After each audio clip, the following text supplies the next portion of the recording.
Welcome everyone, it's Gina here from Expanding Consciousness. Thank you for joining us today. Today my guest is Rob from Mentored by Nature. I met Rob in Raglan just recently and he really stood out as a very authentic individual who has amazing skills that I don't come across often these days. So we're going to explore that. Hi Rob. Hey Gina. Thanks so much for your time today, Rob. I would love people to get to know you better because you really stood out to me as a very authentic individual. And the reason why that pops out these days is that sadly, I don't meet a lot of really true, authentic people, not for any fault of their own, but our world is quite complicated these days. And also people are quite disconnected from nature. And once again, no fault of anyone's, situation or intentions. It's just our world is complicated, it's getting built up, it's becoming more commercial as the decades go on.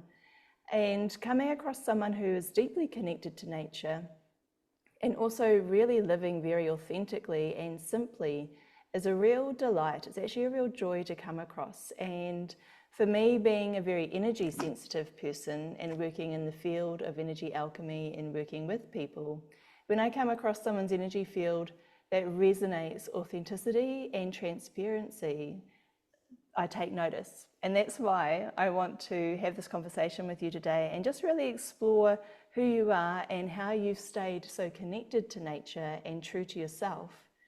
You run this beautiful school for youth and children in Raglan, a bush school.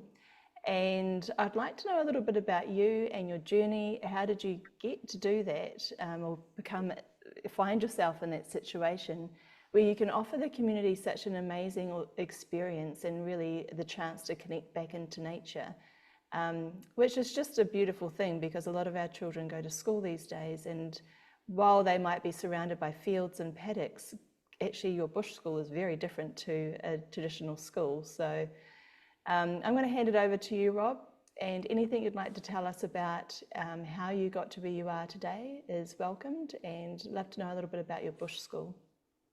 Yeah, cool. Thanks, Gina. And yeah, firstly, thanks for your kind words. It's always nice to be acknowledged, Yeah, I'll start my story a bit back. I mean, I grew up, tell by my accent, in a very industrial, pretty rough city in the north of England, called Bradford.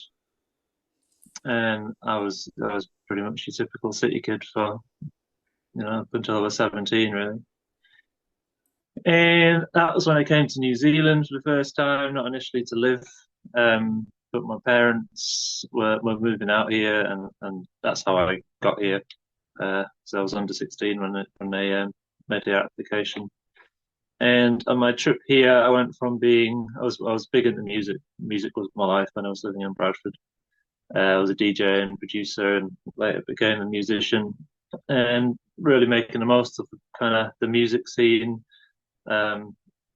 There's a fair bit of drugs and intoxication involved in that. But when I came to New Zealand, after about a month of being here, I became teetotal. Not through any belief system, just the need and the cause for me to do that had disappeared, and I just found myself in such a beautiful place. So it's like, why would I? Why?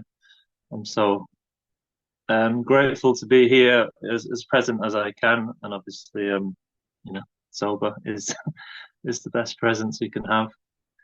And then I started meditating. So instead of going to university in the time of life where a lot of people, think feel they need to go to university or they should go to university, I did a lot of meditating. I did Vipassana and spent sort of 4 or 5 years living in Vipassana centers, doing a lot of internal work. And wasn't too long after that I had my son Matai, who was 24, 25. And a year after that, I became a solo parent. His mum left the scene, and I really saw that as an opportunity. And from that beautiful connection I had with Matai, as a solo parent, there was a bit of pressure from the government, really, that he should be in daycare, like an expectation. And it actually made some things difficult uh, for me not to put him in daycare because it's all the energy was sort of pushing that way, but I didn't want to do that. And so I started to create a lifestyle for us where we could be together all the time and just share beautiful moments and a lot of community around us. And the way I achieved that was basically to live more or less money free. So we lived on a bit of land for free. We lived in the trees, lived in a hammock. That was like we didn't have walls for like 2 years. If we needed hot water, we had to light a fire. Any hot food, we needed to light a fire. I bought the basics like flour and a bag of pasta, a bag of rice, things like that, staple stuff. But foraging became our medicine and a lot of our nutrients just from wild plants, and we never had to go very far. So we really practiced that, practiced the fire skills, practiced the foraging and the processing of the medicine and food being our medicine. And obviously, if you practice things a lot, you become quite quite good at doing them. And then we started running workshops. I say we because when Martai was sort of 3 years old, he was like teaching wild food already. There's some videos on YouTube actually of an old YouTube channel called Be the Change where he does like a summer weed walk. It's very, very cute. Let's see if I can find the link for you. Okay. And then as he got older, we started the homeschooling journey, and there's a big homeschool community in Raglan. It's really beautiful. And from that was when I got my first, along with running sort of, foraging and fire workshops. I started teaching a class of the homeschool kids, sort of 1 day a week, and it was a lot of fun. And that kind of gave me confidence, I think, to take the step and create Kuratao, or Whaingaroa Nature School was its first form, and then it became Kuratao sort of 7 years ago, which is kind of its current form. And yeah, I think over then, obviously, there's so many layers to this story, but yeah, the last 7 years, it's just kind of grown word of mouth. I don't really advertise things. It's just very community orientated. And the kittens down here will come and say hi in a second. And yeah, I've worked hard. The work hasn't necessarily been like upskilling, which is kind of the modern way people think that you should learn how to do a job, Sort of, oh, I need all of these skills to give me validation in doing it, but it's been more letting go. It's been a lot more internal work, especially working in nature, which is a free space, and it is you don't trying to control nature is going against nature. So really, the work, my personal work to do what I do, has been a lot of letting go of ideas and identities and belief systems. I think that have been adopted from the culture that I grew up in. Mm. And today we're operating a couple of different spaces. I've got a small team of mentors. Here's one of my mentors. This is a little fella. Oh, how gorgeous. I love all animals, especially cats, and they teach me so much, especially how to meditate and relax and do yoga. They're amazing stretches that they do. Yeah, they are amazing teachers. When I'm in the bush and I'm seeing the goats and deer, I learn so much from them. They're the true masters of the wild, of the animals that live there, their whole life. Yeah, a lot of what I've observed in nature is that cooperation is needed, and rather than competition, I do find there's still quite a lot of competition within our education system. And that is despite there being quite good, robust conversations during the last decade around, in order for our planet to restore balance and harmony, we need more cooperation and less competition. I find schools like yours, and I'm assuming anyway, that with allowing your children to be out in nature, that you're learning a lot about cooperation versus competition. And I'm wondering if we could talk a little bit about that and maybe just also tie in a little bit about the word control and versus being wild and observing. Yeah, I mean, the other aspect of my learning is observing nature and use the word relationship, and nature connections is all about relationship and the many levels of relationship. And whether it's plants, birds, or humans, when you develop that deep relationship, which there's no end to. You can know someone all your life, but that relationship never, it never ceases to keep expanding and growing, and it's a very fluid thing.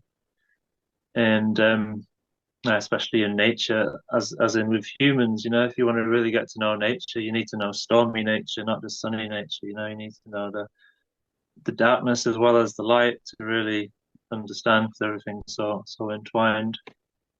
Um, in terms of the word control, I remember when I first started, and I think this is a common thing. I was actually talking about this on the radio show I did this week.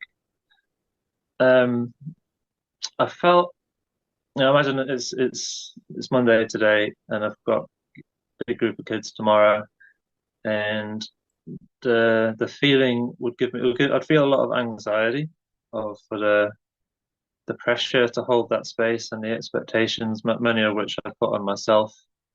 And my way of in the early days of navigating that anxiety would be to make a plan. It's like, oh, what am I going to do? What if this happens, or what if that happens? And I'd lay awake at night, sort of, trying to navigate some difficult thoughts and feelings. But my way around it was like, oh, let's have a plan. I'll plan all of these activities, and we'll do this, and then we'll do that, and that's like my safety net to get through the day. And as long as everything goes to plan, it'll be fine. Um, and it's yeah, like I said, it's taken me a lot of letting go to, even if there is anxiety, to just be that's all right. That's all right to feel that, and ultimately that's what we want to teach our kids as well. You don't need to run away or look at these difficult feelings with any negativity. They're as beautiful as the positive ones, and they're all there to teach us. So yeah, in terms of that word control, I think just being empty myself, and I mean the best preparation I can do for a day with any group, kids or adults, is to meditate and just find a real stillness. So I can respond to things. It's not like I'm coming up with this big plan of this is what we're going to do. Everyone needs to be on board. The best days at Bush School is when every different child is passionately doing something different alongside each other. So there's 10, 15, 20 little projects going on alongside each other. So even though I'm whittling a spoon, I'm observing all of these other things happening, which isn't quite as good as doing it yourself. But by observing it, it's just putting all of these ideas and inspirations and questions in my head. And come next week, they want to make what that guy did or what the girl's doing over there, and it just sort of flows and bounces off each other and creates this really beautiful flow, which you couldn't control. There's no way you could sort of try creating that in a controlling way. It's only possible by letting go and letting nature be nature, and not putting time frames in there, not putting expectations in there. And the hard part of that has been my own stuff of watching the kids and that feeling from my own schooling that they should be doing stuff, they should be learning stuff. They've been sat around in hammocks for 4 hours now, just chatting and gossiping about who's got a crush on who, and just feeling that, and that's all right, it's mine, and I'm feeling that, and that's okay, and we'll work for this, and it's a teaching for me. And when the time is right, inspiration strikes, and it's just like boom, every single person is ready to just get stuck into something. And you can't, you have to let the whole process unravel and unfold, and that's the beautiful part of it. And I think that unraveling and unfolding without a time frame is is rare. It's really rare to offer people, to offer children. Mm. because you don't really ever know what's deeply going on, the different layers, and underneath the hood. If things take a long time, there's always a reason for things taking a long time, and to allow people to go through the process, which could be years. I mean, processes don't even need to finish. It can just be an ongoing flow of learning and navigating things and navigating yourself, and just creating this space. And it really is just space, the empty space, and support and safety for people to do that, and to feel it's all right to do that is simple, but also not very common, Mm. um, at all, sadly. So it's yeah, really blessed that I can sort of watch these children's lives unravel and watch them grow. Do you It's find amazing. naturally that they observe each other's skill sets and start to cooperate when they get inspiration to do projects? Or do you find that there's competition in there? Yeah, there's always competition in there, and I think that's the other aspect. There's ideals and there's things that we understand, but at the same time, the kids don't live at Kutatao, and I don't know what happens in their everyday life, but they do live in the world where competition is valued. They watch TV programs where competition is valued. A lot of them go to school, where competition is very present. So it's not like I can just remove competition. I'm working very hard every single day to navigate that competitiveness and to try and release it. And every next week it will be back, and certain kids are stronger than others, and yeah, it's an ongoing journey. Um, yeah, it's a lot of not undoing of modern society, but definitely sort of working with some of the symptoms that our modern world sort of brings up, and a culture that it sort of establishes, which isn't always particularly healthy when we're looking holistically at our learning and our growth. One of the things I really valued when I visited your school, you hosted my children and myself, and we did a bow drill fire making session. And that was the first time I've ever even come across a bow drill and those sort of survival skills, like how to start a fire without a lighter. For myself as well, one of the learnings that I really valued was I recognized within myself that in some areas of life I'm a really fast learner, but more when it comes to intuitive skills. When it comes to anything that's kind of physical or practical, I'm a lot slower. And I didn't start a fire that day.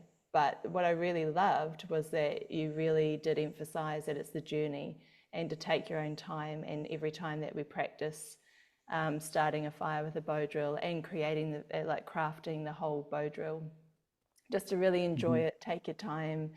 There's always a learning, there's always something that, it's not even that there's something to be gained from it, it's just really about being present in the moment without those other thoughts coming in saying, oh, I didn't succeed. What changes do you notice with people, whether it be youth or whether it be adults that you engage with, and who aren't perhaps, like myself, aren't perhaps used to having this way of life, or in terms of survival skills, which is quite new for people in the modern Yeah. age? How do you find it changes them? Well, that whole concept of bushcraft can be quite a macho thing, right? If you look at a lot of people, not everyone obviously. There's some really amazing, really connected, open people teaching as well. But a lot of people that might come to do a fire workshop, um, would be coming with an intention. They want success, they want outcome, and if they don't do that, it's a failure. And that's just a narrative of society, really. That's kind of an expectation, and that's what's valued is outcomes, and not the journey and the deeper things. Um, I mean, realistically, from my perspective, if no one ever gets an ember their whole life, is like it's almost good. Like I really want to slow things down because if I gave you 5 minutes to go and meet someone, and that's going to be your relationship with them, because once you, for some people, ticking the box, once they got the ember, they've done it. They've won. They've ticked the box. They're successful. And what else can we be successful at? And they sort of bounce from one to another. But there's not a deep relationship in that. And the longer we take, and the longer we put our effort and all our intentions into something, then we're just going through many, many different layers of that relationship, and that's what it's all about. And for me, it makes no difference really. It's nice to see people get an ember because it's a magic moment, and people never forget that the first time they get an ember, and it's exciting. And then navigating life with that skill, or that skill set, that you won't be hungry and you'll never be cold. It's the ultimate security, and obviously you'll never be lonely when your friends are the trees and the birds and the environment around you. So yeah, it is an interesting one, and teaching in this way can be a battle for people. But that moment, whether it is fire or no matter what they're learning, the moment that they get it, that it doesn't matter, that the outcome doesn't matter, that's a life-changing moment, because they might have never seen the world through those eyes. We're grown up and we're taught that outcomes are important. That's what schooling's all, sort of mainstream schooling's all about, outcomes. And because there's so many kids, and it's a hard one to sort of manage. And I don't know how having 1,000 kids in a school would look in another way in this modern world. But yeah, if they realize that it doesn't matter, that doesn't actually matter, and just the relationship and the journey is what will change your life at such a deeper level. If I can get people or support people to sort of just have that realization and that letting go of needing to be someone, that shedding of the masks. I need to be successful, I need to be strong, I need to be this, I need to be that. And just like, no, you don't need to be anything. You're perfect as you are. Just take the journey step by step. Wherever you're at with the journey is where you need to be. There's no part of any journey where there's not things to learn. And yeah, that's like a very liberating concept for people to grasp. And it's so much more beautiful for me to see that than to see an ember drop out Yeah. of a little fireboard, because that does change your life. We can go through life without ever, lighting a friction fire, traditional fire, and still have an amazing life. But to go through life without never realizing that, you don't need to be trying to be someone else your whole life. That is, it's a different life in a very positive way. It is. When we look to nature for inspiration, we can see that within nature, community is very, very important. Take, for example, a tree, for example, like I really enjoy cacao, and I know cacao trees don't really grow in New Zealand so much, but I know near the Amazon when they grow up, but they rely on the entire community of other trees and things that are around them, other species, because they need the shade to grow in. So they're very reliant on the taller, older trees, to give them the shade so that they can thrive and come up into being like kind of full adult trees, and then producing the fruit, which then goes on to benefit, the monkeys eat it, and the jaguars like to lay on the branches, and then of course humans like to consume the cacao. And so there's a lot of benefit to it when the whole community actually helps to raise a tree and also raise, our Yeah, children. yeah, absolutely. Yeah, and we have these like natural rhythms, really, don't we? Where we have our youth, our childhood, and then we kind of get to a point where taking on leadership opportunities or mentoring opportunities starts to become quite natural as part of a rhythm. where we start to actually raise the younger seedlings or the younger children as well. And I'm wondering, within your bush school, because you've done it for so long now, you would get to that place where some of the children are growing up, and do they naturally kind of start to do mentoring roles or leadership roles within your community? Um, yeah, so obviously that time frame again. I've got some kids who for many years now. I mean, my oldest kids that are at the bush school now, so 12, 13, really the older ones, and a lot of those have been with me since they were 5 or 6 years old.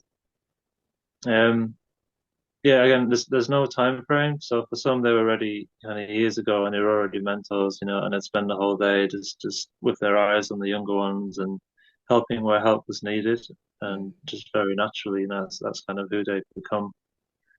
I had because I run sort of two, I call them tribes, and a farewell last Friday. It was our last one of the year, and there's a few of the older kids in that group, and you never know in Raglan because everyone's so non-committal. You never know until I start up again next year who shows up on day one sometimes. But I know some of these guys are getting older, and some of them are sort of um, navigating a new space within themselves, sort of going into the teenage years, and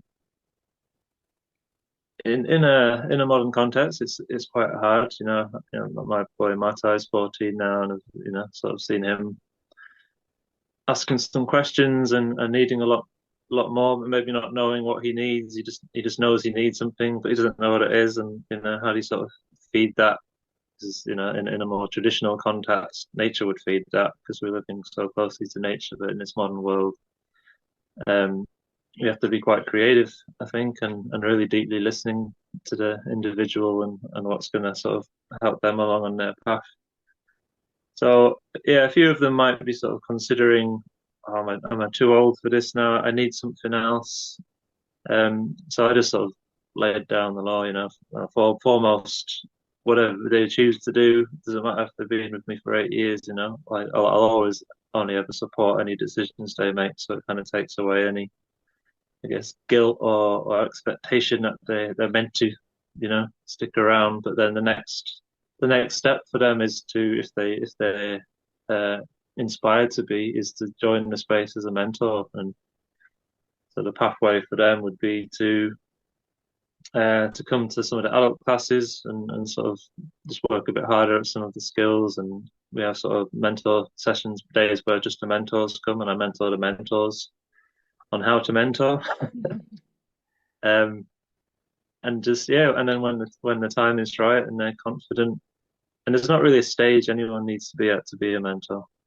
Mata is 14 now, and he's a mentor, and he's a mentor because he's 14, and it's some of the other kids, the sort of 5 to 12-year-olds, will always look up to him because he's 14 and he's a beautiful guy. So they look up to him, they're inspired by him, and he doesn't need to be me. He doesn't need to try and be a 20-year-old or a 30-year-old. He doesn't need to be a grown up. I think it's more important that he's a 14-year-old in the space because that's his job, And I've got Mike, who's in his late 50s, who's got that really grandfatherly energy, and the best mentor he can be is that, is just people being their best self and their true self, but as a community having that diversity, having a teenager, having myself, and having different people with different skills and different stories in the space naturally just creates a really sort of nurturing environment. And being all of yourself is something that I'm really big on as well. So obviously at the start I showed up as the bush guy, Rob's the bush guy, but there's so much more to me than just the bush guy. There's so much more to my story. I make music, I've done earth building. I'm a dad. Travel. All of these things. The whole story of my life. For me to be the best mentor is to entwine that into everything and just share all of myself, because again it's about relationship. And if I'm just hiding everything and just hiding behind the bushman mask, that's not all of me. That's only quite a small part of me. And you're hiding a lot of yourself. It's not a great relationship. So these kids really know me. They know so many personal things about me. They just know who I am, and because of that, we're so close. We're like like family, and being in that space with the trust and the safety that brings, that's where kids can really um, grow and feel okay to be themselves. Because I'm okay being myself. And again, it's kind of simple but rare. So many people holding spaces with kids are showing up as the teacher and putting that mask on, or whatever it might be.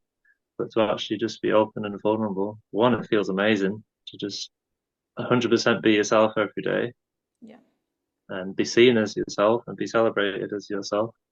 And for two, from their perspective, it's a great sort of role model to see that's awesome to do that. You don't need to like categorize yourself and show up as different people in different places. Just be yourself, all of the time.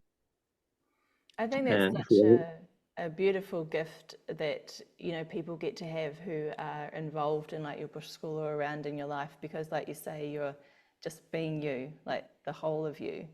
Um, mm, and although it sounds really simple, I actually really want to emphasize that because I've worked in the sort of one-to-one client space in the therapy space, for over 20 years now, and it is really common. And I mean, like, if not every, I won't say every person, but at least every second person, when we're delving into the healing and restoring balance and harmony within oneself, a lot of the time what gets expressed is and released is around the fact that they may have had a parent or an important caregiver or role model in their life that was not emotionally available, or they may never have understood perhaps what their parents really did as a job.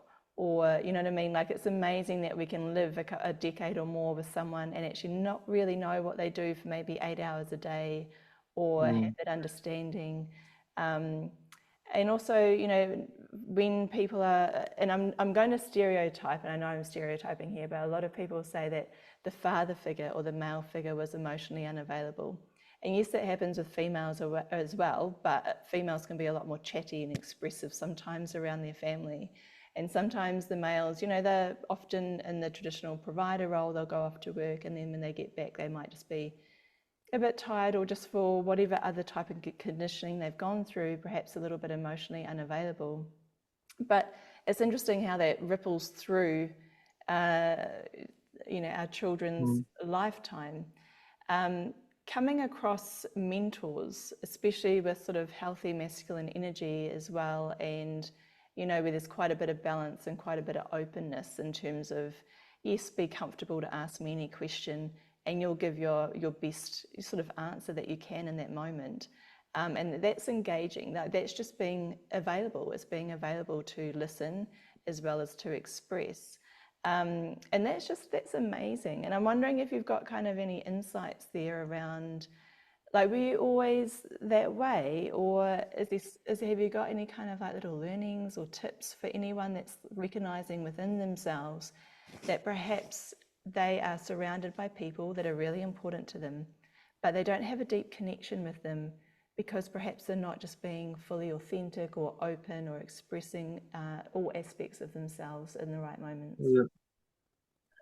It's really hard because um, I mean, one of the biggest dilemmas that I kind of face is, I understand what nature connection is and what it means and how it feels to be connected to a limit. Obviously, like I'm still way down at the kindergarten of connection, and hopefully I always will feel that because I'm excited to feel I've got so much more to learn. But the hard thing is that we're living in a world that we've never lived in before. The modern lifestyle and the way of life now, it's never been that before. And while we know, sort of traditional practices and maybe you could say indigenous ways of being are a lot more connecting and tying that together in this new world, if we can figure that out, we've won. You know, it's hard to sort of maintain that connection with yourself, not just the people around you and the environment around you. It's really hard to do because you got places you got to be, and there's all of these pressures and there's so many other things to think about which we never had to think about before. Um, there's so many things pulling your energy here and there, so much more complex than it's probably ever been before. So how do we actually maintain connection and develop connection in this modern world? I don't know if anyone knows. I think I'm trying to figure it out as best as I can, and I know a lot of other people are. And if we do that as a community, it's great because we can share our stories and we can offer support. And you know, sometimes I feel that being human in this world isn't about having the answers. It's like I said before, it's the journey, and this is a beautiful journey to take, and it will lead you to many different avenues which you're not expecting. But in terms of people, yeah, sort of making space and becoming, or offering. I think, I mean, there's so many little practices that I could sort of say, little routines and daily techniques, which I sort of naturally I'll do, which sort of help me attain that. But because I don't know everyone's journey, I know what my journey has been, but if I know anything from working with people, it's just how diverse and how similar in some ways we are, but then how amazingly difficult, not difficult, different we are, and what a different perspective and what a different world. Like sometimes I talk to people and their whole existence in this world is just so different to what mine is. So I never make any assumptions, or I never feel that I really have any answers in that sense. But practicing deep listening, I guess, if there was one thing, and nature's the best teacher at deep listening. And I guess that's what I'm doing with the kids. You're showing up and you're just really listening, not just to voices, but to energies and to body language and to sort of collective energy. And I kind of learned to do that from nature, by listening to the bird. There's a bird flying out over there right now. A lot of people would say that's nice, it's a bird. Doesn't really matter what bird it is, but where's it going? Why is it flying like that? Why is it flying that high? Why is it going in that direction? What's over there? What time of day is it? What's the sky doing? What does it call mean? Is its call different on a different day? What's its body language? Is it on its own? Is it calling to someone? That's the questions that I'm asking every time I'm seeing something. Why is the branches on the tree out there growing that way? And there's a story behind everything. Mm. And you don't always get an answer, but the answer is not really the important part. It's asking the questions and listening for the answers and practicing that in nature, where there isn't any expectation to be right. It's just a practice, and your curious mind and you're listening and you're being open. I found that's really prepared me to do, to sort of offer that level of listening to humans as well, and ask the questions and care and be able to sort of throw my awareness in so many different directions at so many different levels. So in many ways, I think what I've learned to do has been, I've been mentored by nature, which is kind of um, the phrase I use is that a slogan? I don't know if that's a slogan, but um, nature's taught me almost everything important that I know. Yeah.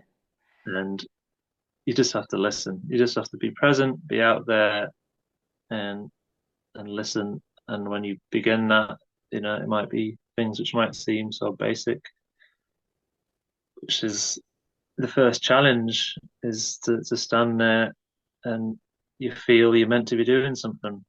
If I said go outside and go and connect with nature, people will go outside and feel, what do I do? What am I meant to be doing?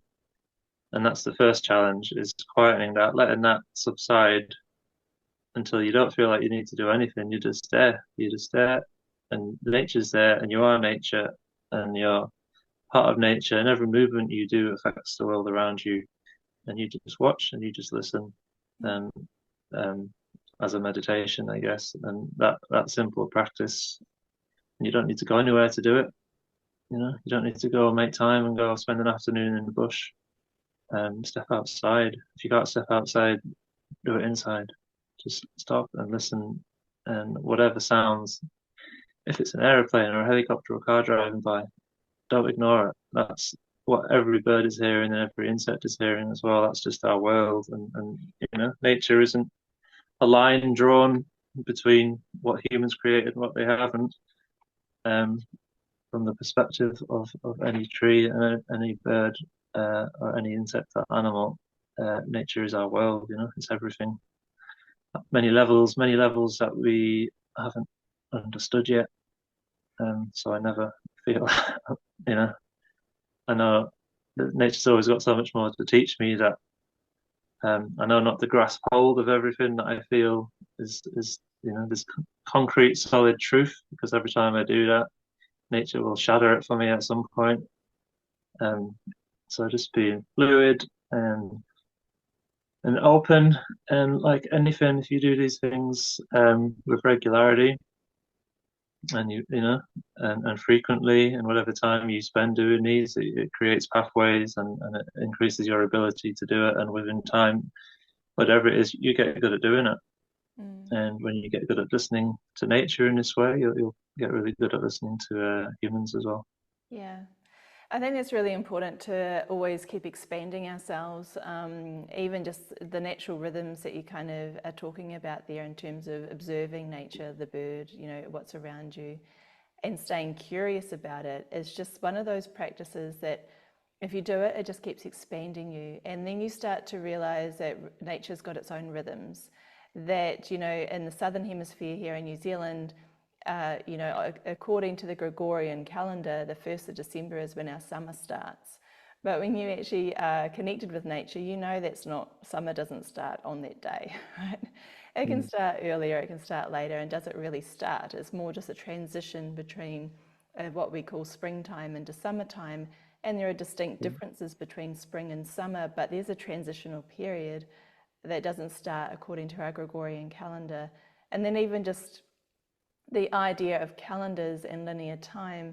I mean, most people are aware that linear time doesn't really exist. It's, time is only a theory. So within that, that's another thing to stay curious about and explore. And then there's many different calendar systems all around the world. Gregorian calendar is only one of those systems. And it works for some things, like getting to an appointment on time. Doesn't always work magically for nature. So staying present with nature and observing the rhythms there, super important. A little bit about my bush time, and how I sort of experience and learn a lot of the things that I'm able to share. How I've sort of developed my story. So one of my big passions is to disappear into the bush for a few days and take very little with me. And my favorite time to do this is when it's freezing cold in the middle of winter with really long dark nights, because I love the challenge. And the experience is about well, I guess kind of being vulnerable, being an animal. So I mean, I'll often take a knife. Sometimes I won't even take a knife, but I'll often take a knife, and that's about it. And I won't wear fancy clothes and big warm things. I'll just wear whatever I'm wearing, a pair of jeans and a hoodie or something. And so I'm absolutely relying on my relationship with my environment, and this, the skill set to sort of work with those resources, and really enter the animal mindset where you're totally vulnerable. Life isn't a given. You don't take anything for granted, and that creates a way of being full of gratitude. And any time you got no right to anything, so anytime you feel warmth, or you get drinking water, or you find some food, you don't need to stop and give gratitude. It's just there. You're just so grateful for those moments, and I feel he's sort of tuning into a very natural human way of being. And in terms of rhythms, you kind of have to step out of night times for sleeping. And if you see a lot of animals, nighttime's for resting, because it's dark. And if you don't have great eyesight, um, it's a bit hard to navigate. Uh, that said, fire is not always a given. I feel very proficient with my fire skills, but sometimes you're in environments, or it's just like nature's got something powerful to teach you, and it doesn't let that ember come or that fire come. In which case, one of the ways of being sort of comfortable and safe through the night is to keep moving. So night walking through the night. And when you are in that sort of vulnerable stage, you don't know what's ahead of you. You just got to pick out as many clues as you possibly can, like every other animal is. Every cloud tells a story. You've got to be aware. Every change in the wind, every layer of, the land, as sort of aspect of land changes. The trees around you tell a story. The bird song, everything, and it becomes very, very important to listen to that. It's not just a hobby. It's not just a cool thing to do, but it's going to vastly compromise your experience in the coming hours if you're not switched on and you're not really deeply connecting. And that experience, I've had hundreds of days probably now living in that way and living very attuned to your body. Energy conservation is a huge part of survival of being an animal. So every decision you make is, well, what energy is it going to take? What am I like if I'm not got a fire by sort of mid-afternoon? If I'm using so much energy, I might just need to surrender and use the last hour of sunshine to have a comfortable rest, knowing that I'm just going to need to move for 15 hours through the night in the darkness. And most wild animals, I can't think of one that doesn't do this, but we'll wake up at dawn if it's a daytime living awake animal, and we'll feed and we'll get water. But as the comfortable temperature of the day comes up, they'll rest. They'll rest for quite a long time. Birdsong often stops around 11 o'clock until sort of 2 till sort of mid-afternoon, and it's quiet at night. The birds are roosting or nesting, but it doesn't mean they're always asleep. We've got horses on the paddocks next to us. I remember watching them, observing them in winter on the frosty nights. And they'd let out a sound that they weren't ever stopped when it was a freezing night. They knew what was coming. They knew they could navigate it, but it was like, that kind of sound. It's like, another one of these nights where they know the warmest part of the paddock, because when I get there in the morning, they're in a little dip and there's frost everywhere in the paddock apart from this little dip where they are. So they're sensitive to those temperature changes, and they stand and they meditate all night. And then when the sun comes up and the frost melts and there's a bit of warmth in the air, they lie down and they sleep in the day. And that's a very natural rhythm, which is very dictated by climate and seasons, and it might be a bit different if there was more trees and the environment around you and reading that environment. So yeah, living in that way, I think is it's another level of deeply listening to yourself and deeply listening to your environment. And when I do that, people think I'm a bit mad. They're like, why would you do that? And the reason is everything makes sense about who I am. I'm a human. I'm in a human body, and my body was designed to do that. And when I'm doing that, my body can do everything I need it to do. Whereas in our modern world, sometimes there's a bit of confusion of what I'm meant to be doing, what I'm meant to be doing with my body. Why I am what I am. Because with technology and things, we've in some ways made life easier for ourselves, but I think our bodies weren't necessarily made for life to be that easy. We're strong and we're flexible, and our bodies are amazing. and we're sort of losing the context of what they were made for, Mm. which can be a confusing experience for some people, I think. A little cat. What's his name? Her name? His name? I just call him little fella because he's a little fella, Yeah. and Gorgeous. Matthew just calls him cat because he's also a cat. Mm-hmm. And I'm never big on names, and I think he's quite happy.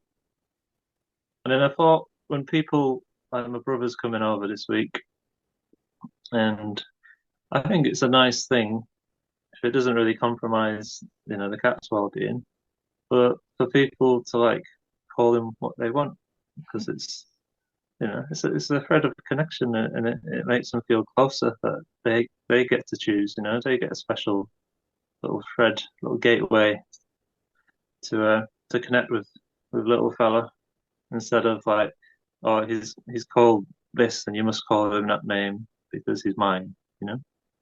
It's kind of nice to share that as well. Yeah. Oh, well, thank you, Rob, so much for your time today, and it's been really insightful. And I encourage anyone that's got any questions to leave some comments, and we'll answer those questions the best that we can. I would love to connect with you again, maybe in a few months, just to see, what kind of rhythm you're in then, and any insights you've got Yeah, to share with absolutely. us. And namaste. It's been